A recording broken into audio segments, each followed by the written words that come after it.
Nick, we talked to you, going into in the summer, going into fall camp. How's the shoulder feel? I know you said you hadn't, put the pads on yet, hadn't got out there hit. So how's it been feeling? It's been feeling really good.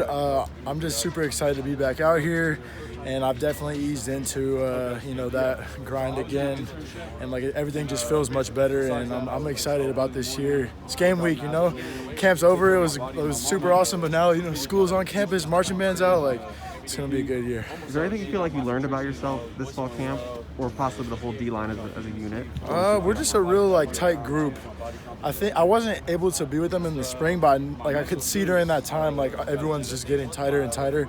So I was excited to get together with this group in the second year under coach, and just continue to bond and build. And I think anytime you go through surgery, it tests a lot of your own personal grit, and I'm not any stranger to it, so it was what it was. But I think all in all, I'm a better player, and our group is just so much better coming into this fall. Yeah, do you feel like you gain a mental edge having gone through surgery, being out and kind of going through that by yourself? Not by yourself. Yeah, but definitely. Yeah, I think it's just another one of those things, another challenge faced along the road, another cool thing to add to the story. I think about my days at Cal Poly, and today was our first day with scouts out, and I'm just thinking about when I was on scout. So yeah. It's just another one of those things, another tool to the tool belt. Yeah, overall, how did you feel like the first day of prep was, the first day of official prep for the Spartans? It was real good. There was a lot of guys on our scout team, props to them, giving a lot of juice. I'm sure you guys heard them screaming and stuff, but they're out there trying to make us better, and we're going to be better because of it. And the expectation is to come out full speed against San Jose State. They're going to have a game under their belt, so we're just trying to be ready they'll be tuned up in their first game. How's it feel to have Jamar back? Obviously, missing him for a large chunk of camp was not a good thing. Right. So how's it getting him back? I feel really bad for him, having had to go through that, because he's a guy you could see it every day. He's getting better every single day. I know he wishes he could have had those snaps back, but I'm just super glad he's back. He carries a presence in our room. Again, he's kind of like Thule, where he's a younger guy.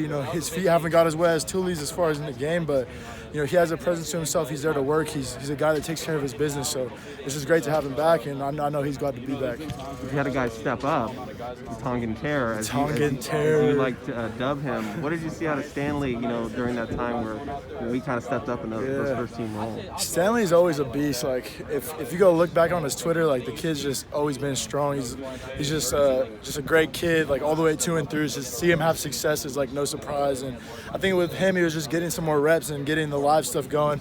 He's been a guy that's played 5 positions here, and he always plays hard, so I was just happy that he was able to find his rhythm, and he's definitely bidding himself into the rotation for this year.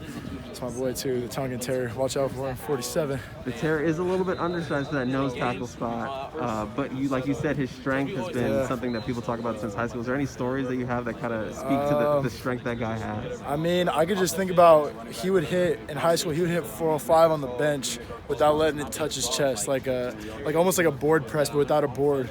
And he was 17, so he's just a beast, but he's the best. We came in together, and he's always been a beast. I asked you about Korey Foreman in the summer. Obviously, full camp gone through, getting ready for the Spartans. What have you seen out of him to camp backing you up in that DN spot? He's been doing really well. I think for him, he's just finding the rhythm of college. Figuring out what the expectations are for him, and living up to him. He's got a lot of expectations, and I know he thinks about it. So he's just a good guy, just figuring out how he's going to contribute to this team and continue to build on his success that he's already had. When you guys look back, the D-line looks back at the tape of the first scrimmages or the 2 scrimmages. What did you guys see that you guys needed to work on? I think there's a lot of antsiness that you get just naturally when you put on pads for the first time in that place. It's just a special place. It's a little bit jumpy. Maybe hands and eyes aren't as coordinated. So just hammering in on the details becomes kind of the big point of emphasis after those scrimmages. And then the second really is an opportunity to kind of hone in on what we're going to be looking for this year. What we personally want to get better at on a person-to-person basis. Have a good one.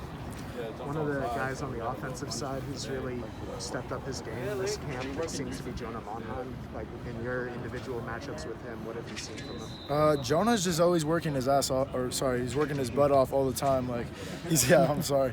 But no, he's a guy that, you wouldn't guess that he's a redshirt freshman just by the way he carries himself, like, to and through. And that shines on the practice field, and it's no surprise that he's having success this year. And because he's just a guy that's going to be successful. It's ingrained in him. But he's a great player. Plays with great hands, plays hard, plays through the whistle, and I'm excited to see what he's going to do this year. Is that way he carried himself something you noticed last year, or something that he's kind of developed as he's gotten more comfortable in college? Well, he's always been like the kind of guy that he wasn't a lot of like goofiness in him. Like, some guys come in, they're a little bit more immature.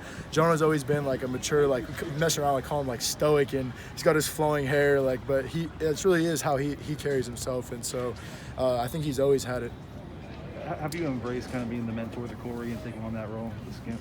I'm just doing my best to help him in whichever way, because if Korey's better, our team is better. Like, that's if anyone in our D-line room is a better player, then our team is better. So whatever I could do, whatever anyone can do, like, that's how it's going to be in this room. What was the first time you kind of took him aside, or just you two off by yourself at lunch or whatever, and kind of talked to him? It was kind of like a point during camp. We just like sitting down, trying to get to know each other one-on-one.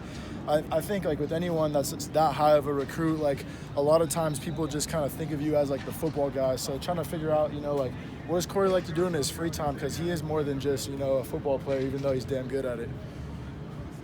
What's the biggest way that you have changed as a player since you got on campus here?